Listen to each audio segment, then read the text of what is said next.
Hoy haremos un pequeño repaso de lo que son las unidades 1, 2 y 3. En la unidad 1 habíamos hablado de marco legal, en la unidad 2 habíamos visto lo que es persona adulta mayor y lo que significa todo lo que es el envejecimiento, la vejez. En la unidad número 3 habíamos visto el rol del cuidado del cuidador, el rol del cuidador y además el cuidado del cuidador. Estas son las tres unidades sobre las que hoy vamos a trabajar. Respecto del marco legal, vimos lo que era la Constitución Nacional, el artículo 57, lo que plantea que toda persona de la tercera edad, dice en ese tiempo, la referencia de persona adulta mayor era tercera edad, tiene derecho a una protección integral, y ahí todo lo que significa una protección integral, desde una promoción del bienestar general de la persona, para la generación de servicios sociales, la necesidad de alimentación, de cubrir la alimentación, la salud, vivienda, cultura y ocio. Esto es un artículo de la Constitución Nacional que sirve de techo, de paraguas para toda la legislación vigente. El respeto de las personas adultas mayores es primordial. Entonces, establecido este derecho dentro de la Constitución Nacional, y transversaliza todas las leyes que abajo se puedan ir desarrollando. Después hablamos que este artículo 57 de la Constitución había sido reglamentado por la ley 1885 en el año 2002, y que esta ley, además de establecer los derechos específicos que hablábamos del derecho a la igualdad, a la no discriminación, a un nivel de vida adecuada, a los servicios sociales que precautelen esos derechos, el derecho a la educación, a la cultura, el derecho al trabajo, y habíamos hablado también del derecho de la incorporación de las personas mayores al sistema financiero. Que esto es algo que de hecho no se está cumpliendo, no se está garantizando, pero está establecido dentro de esa normativa el derecho de igualdad de las personas adultas mayores respecto del crédito, particularmente respecto del crédito. Y después, en ese momento, en el año 2002, esta ley 1885, además de establecer derechos, establecía que el Ministerio de Salud Pública y Bienestar Social era el ministerio encargado de hacer cumplir esa ley y garantizar los derechos de las personas mayores, partiendo de la base de que en ese entonces la visión era de vincular a las personas mayores, estamos hablando antes del año 2002, con los ministerios de salud. Después fue cambiando y se fue transformando en lo que es hoy, considerando que las personas mayores, el hecho de ser persona mayor no significa estar enfermo, y por lo tanto relacionarlo más con lo que es, considerando que son sujetos de derecho, ligarlo más a la promoción social, por eso que lo toman los ministerios de desarrollo social y demás. Y después está la ley 1068, que crea la Dirección de Adultos Mayores como el ente encargado dentro del Ministerio de Salud Pública y Bienestar Social para que garantice los derechos de las personas mayores. Tenemos los principios de Naciones Unidas, ya se estuvo hablando en la unidad 1, estuvimos hablando también de la Convención Interamericana sobre la protección de derechos humanos de las personas mayores, que se sancionó el 15 de junio del año 2015, de la cual todavía Paraguay no ha firmado, pero no obstante eso ya se está aplicando a nivel de Latinoamérica, porque hay muchos países que la han adoptado como ley. El proceso de reconocimiento de la convención es incorporarla a la legislación nacional. En este caso, a través de una ley, debería de incorporarse dentro de la legislación nacional. Sabemos que el rango legislativo de los países es Constitución Nacional, convenciones y acuerdos internacionales y leyes. En este caso sería incorporarla a través de una ley, como para que también transversalice toda la legislación nacional. Acá terminábamos con lo que era la legislación, el marco legal. Después hablamos de lo que significa persona adulta mayor, lo que es el envejecimiento, que es un proceso largo que comienza con la concepción y finaliza con la muerte, y que esto es un proceso en donde paulatinamente vamos envejeciendo porque vamos cambiando, va cambiando nuestro físico, va cambiando nuestra mente, vamos cambiando como personas, y este es el proceso a través del cual vamos generando qué tipo de vejez, que es la última etapa de la vida, es la diferencia entre envejecimiento y vejez. Envejecimiento, un proceso que abarca desde la concepción hasta la muerte, y la vejez es la última etapa de la vida a partir de los 60 años, establecido por ley en nuestro país, y que cada vez tenemos el fenómeno de que en número las personas mayores vamos creciendo. Esto es un fenómeno mundial, ya lo estamos viendo con todo esto de la pandemia y lo que ha significado esta pandemia, ha puesto al rojo vivo en realidad lo que hace la generación de políticas, además para atender a las personas adultas mayores, que ha estado en crisis esto, desafortunadamente, no solamente en nuestro país, sino en general en todos los otros países también, que han padecido, por desgracia, con víctimas, y con muchas víctimas, adultas mayores. La esperanza de vida, en definitiva, se va prolongando, tenemos muchas personas longevas, personas más de 100 años, muchas personas activas, hemos estado viendo personas que están estudiando a los 100 años, personas que están haciendo fisioterapia y ejercicio en nuestro país también, personas de más de 100 años, 103 años haciendo actividad física, corriendo, haciendo los primeros 100 metros, más de 100 años, haciendo atletismo, bueno, actividades que marcan de que las personas mayores estamos activas, y eso rompe con los mitos que también se estuvieron viendo de que las personas mayores ser personas mayores estar ligado a la muerte, cosa que fallecen más jóvenes que personas mayores en tiempos normales. En la pandemia desafortunadamente están pasando cosas, pero más que por el hecho de que la persona mayor fallezca, es por incapacidad de los estados para garantizar el derecho a la vida, ¿no? Y para garantizar el derecho a la igualdad de la vida, si una persona ya está condenada por el hecho de ser viejo a no poder tener un respirador o no poder tener un tratamiento en competencia con una persona joven, obviamente que va a morir mayor número de personas viejas que jóvenes, porque ya hay una decisión subjetiva asumida. Entonces, bueno, ese es un tema. Y que son personas pasivas, hemos visto que son activas y demás. Bueno, luego estamos viendo lo que significa el cuidado, lo que significa la función del cuidador. El cuidador como persona que tiene que atender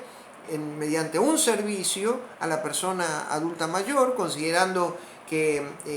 a la persona adulta mayor la debe de no solamente atender, y ese servicio no solamente incluye la atención, sino que nosotros planteamos la atención centrada en la persona. Esto significa que tenemos que conocer bien a la persona, tenemos que generar empatía con esa persona, ponernos en el lugar de la persona, conocerla, generar buena comunicación, generar un buen vínculo, siempre un vínculo profesional en el marco de que mantenemos una distancia óptima, en la cual no nos involucramos como familiares, porque no somos familiares, pero sí somos una persona de confianza, pero ante la pérdida también tenemos que resguardarnos nosotros de no sufrir. Por lo tanto, tenemos que mantener una distancia que permita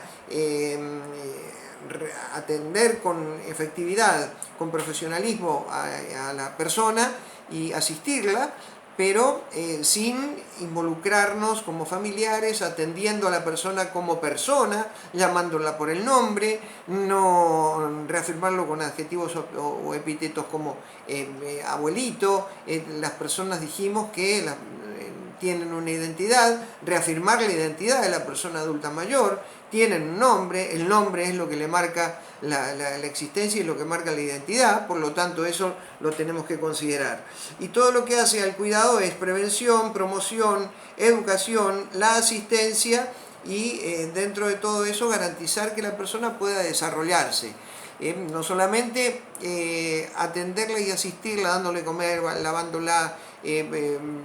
sino pensar que esa persona tiene que crecer y tiene que garantizar su mejor calidad de vida. Estamos para hacer lo imposible para que esa persona tenga mayor y mejor calidad de vida. Entonces, ya vamos a ver en todo lo que significa ocio, recreación y demás, que también lo hemos estado viendo, cómo nosotros lo vamos a utilizar no para perder el tiempo, como para ocupar el tiempo, sino para ayudar a las personas a que tengan un desarrollo, que no pierdan actividad motriz, que puedan potenciar las habilidades que tienen, en definitiva poder ayudar a que se potencie como persona, que no caiga en depresión, que sea una persona optimista, y bueno, y sobre eso tenemos que trabajar siempre pensando en un equipo multidisciplinario, trabajando con el médico de cabecera, si es que esa persona tiene médico, trabajando con el enfermero, si hay un enfermero, sobre todo en los lugares de institucionalización de las personas mayores, donde hay un equipo que trabaja en la atención de las personas, tratar de que esas personas puedan gozar la vida, que se les incorpore vida a los años que tienen, no que sea un lugar donde estén hacinados, donde en realidad el tiempo pase con angustia, con aburrimiento, sino que tenemos que brindarle calidad de vida a la persona, y esas son las instituciones que tenemos que formalizar, ya sean del Estado, ya sean privadas. Tienen que ser instituciones que garanticen el derecho a la vida plena, íntegra, y en donde las personas adultas mayores se sientan satisfechas, se sientan reconocidas, se sientan con dignidad. Hablamos de cuidadores formales y cuidadores informales. Sabemos que los cuidadores formales son aquellos que se han capacitado, que están trabajando en un vínculo de atención, muchas veces contratados, y están los trabajadores informales, o cuidadores informales, perdón, que son aquellos como familiares y que atienden a las personas adultas mayores, y particularmente las mujeres. Muchas veces cae esto en el tema de las mujeres, y bueno, son esas cuidadoras las que atienden a la persona mayor, muchas veces a costa de dejar hasta su propia vida y resignar su propia vida, llevando al ostracismo, a la soledad. Hay temas que están en torno a eso que debemos de tratar, debemos de atender, debemos de ayudar y debemos de proteger. La protección del cuidador además no está solamente en lo psicológico o en lo emotivo, tiene que ver con el cuidado físico, tiene que ver con la protección, sobre todo de nuestra columna, tiene que ver con cómo nosotros implementamos técnicas que hemos estado viendo, de tal forma de que eso no nos dañe como en nuestra actividad profesional, y después nos traiga padecimientos que nos imposibilite continuar trabajando. Hay muchos casos de eso, pero por eso las técnicas para el desplazamiento de una persona que está en situación de dependencia, de la cama a la camilla, a la silla de ruedas, o de la cama a una silla, o levantarlo de la silla para trasladarlo a la silla de ruedas, y todos esos movimientos, lo mismo que el movimiento de la persona adulta mayor para su higiene o para protección de las escaras, tienen que ser movimientos que no impongan un maltrato de nuestro cuerpo, por lo tanto cuidarnos y protegernos. Y también, sobre todo en tiempos de presión, mantener los horarios rigurosos de trabajo. La sobrecarga laboral puede al fin y al cabo terminar generándonos estrés y puede generar potenciales peligros de que nos transformemos en maltratadores. En muchísimos casos se dan en donde la sobrecarga laboral, la tensión, el estrés laboral de los cuidadores, producto de jornadas extensísimas de trabajo, inadecuadamente extensas, generen situaciones en donde se expone a la violencia, en el caso de los familiares, violencia doméstica, y en el caso de los cuidadores, violencia profesional, ¿no? Entonces eso es algo que debemos de cuidar. Hablamos de los prejuicios, que eso ya lo mencionamos, y el rol de la sexualidad. Estuvimos hablando de la sexualidad en las personas mayores. Sabemos que la sexualidad es algo que nos acompaña desde que nacemos y mucho se ve desde la misma concepción, cuando el niño está en el vientre de la mamá, hasta la muerte. Y la sexualidad es algo que nos acompaña permanentemente. Eso es un estereotipo y un mito de que las personas mayores no tenemos sexualidad, absolutamente equivocado, erróneo, y tal vez haya deficiencias, se vaya perdiendo formas, pero la sexualidad acompaña a la persona y la persona tiene el derecho de poder ejercerla. Por eso el tema de la intimidad, el cuidado, la protección de la persona mayor al tiempo de los momentos de higiene, cuando está sola, respetar la intimidad, hablarle mucho a la persona en los momentos de higiene, que eso ya lo habíamos hablado también. Entonces, para no generar situaciones incómodas, ¿no? Que se pueda llegar a manifestar la sexualidad, ya sea de ella o de él, que tengamos al cuidado en el momento de la higiene, en el momento de alguna conversación, tomarlo naturalmente, con mucho profesionalismo, ni llevar a la risa, ni a la burla, y mucho menos ignorarlo. Cuando eso se presenta, acompañarlo, trabajarlo, para que la persona no se sienta mal, no se sienta incómoda, trabajarlo, porque la sexualidad existe, y si hay personas con discapacidad también tienen sexualidad y también se da eso en ese tiempo, ¿no? Por lo tanto, tenemos que conocer y tenemos que integrarnos mucho con la persona adulta mayor para conocerla plenamente. Y bueno, eso después tendríamos la unidad número 3, en donde hablaba del rol del cuidador. En este caso ya estuvimos mencionando el tema de la comunicación con la persona. Tiene que ser una comunicación muy fluida, tenemos que buscar la forma de poder conocerla, porque en la medida en que nosotros conozcamos a la persona que tenemos al cuidado, mejores condiciones vamos a tener como para facilitarle la vida, darle calidad de vida, saber cuáles son sus gustos, si le gusta una ropa, si no le gusta una ropa, ayudarla a que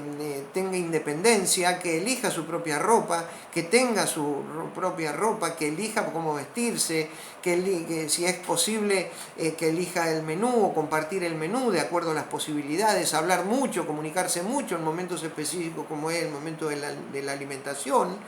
para que la persona encuentre momentos de paz, momentos de armonía. No tiene por qué haber tensión, no tiene que haber corridas, es lo mismo que los horarios del baño, no tiene por qué estar apurado el cuidador en bañarlo, respetar las decisiones de la persona. Si la persona, hoy no tengo ganas de levantarme muy temprano, quiero levantarme un poco más tarde, no es necesario ni rigurosa la necesidad de cumplir horarios estrictos. Cuando hay institucionalización es diferente, pero también eso hay que manejarlo con muchísimo cuidado y muchísima sutileza. No podemos imponer a la persona, no podemos imponernos a la persona. Tenemos que respetar el derecho de opinar de la persona. Distinto es cuando hay o alguna discapacidad mental, que entonces ya hay una situación que se genera de incomodidad, que no se quiere bañar, que no quiere hacer nada. Bueno, entonces ahí es otra cosa, debemos de trabajar mucho con los médicos, con el equipo multidisciplinario, tenemos que trabajar con salud mental, tenemos que trabajar con el psicólogo, tenemos que trabajar con nutricionistas, todas las personas que tengamos a mano, de tal forma de que podamos ir ayudando mejor y más a la persona que tenemos al cuidado. Y después la comunicación con la familia cuando somos contratados, siempre mantener nuestra ética, mantener nuestro profesionalismo, a que se nos respete como profesionales. El tema del cuidado muchas veces está distorsionado, se utiliza a personas de personal de servicio como para decir, y además cuida al abuelo, entre comillas, entonces no se termina haciendo ni una cosa ni la otra, se termina degradando la persona que está en la atención de la casa y también particularmente a la persona que tiene al cuidado, a la persona mayor. Y termina distorsionándose las cosas, la explotación genera conflictos que además termina padeciéndolo la persona que está al cuidado, la persona adulta mayor en este caso. La ética profesional siempre es fundamental. Recordamos de que nosotros no estamos para hacer firmar nada que no esté de acuerdo a la ley. ni tampoco a la persona mayor porque nos tiene confianza, y vos ya que tenés confianza, total yo te contrato, y muchas veces esa persona que te contrata con la plata que tiene la persona mayor, por lo tanto es el que pone la cara, pero al fin y al cabo la plata sale de la persona mayor. No obstante, la ética nuestra es fundamental, nuestra moral es fundamental y nosotros no nos tenemos por qué prestar a ningún tipo de corrupción. Bueno, en definitiva, como síntesis, creo que hemos tocado todo. Cualquier duda, obviamente que la vamos a seguir conversando. Continuaremos con otras unidades, también en resumen, como para prepararnos ya para el tramo final. Gracias.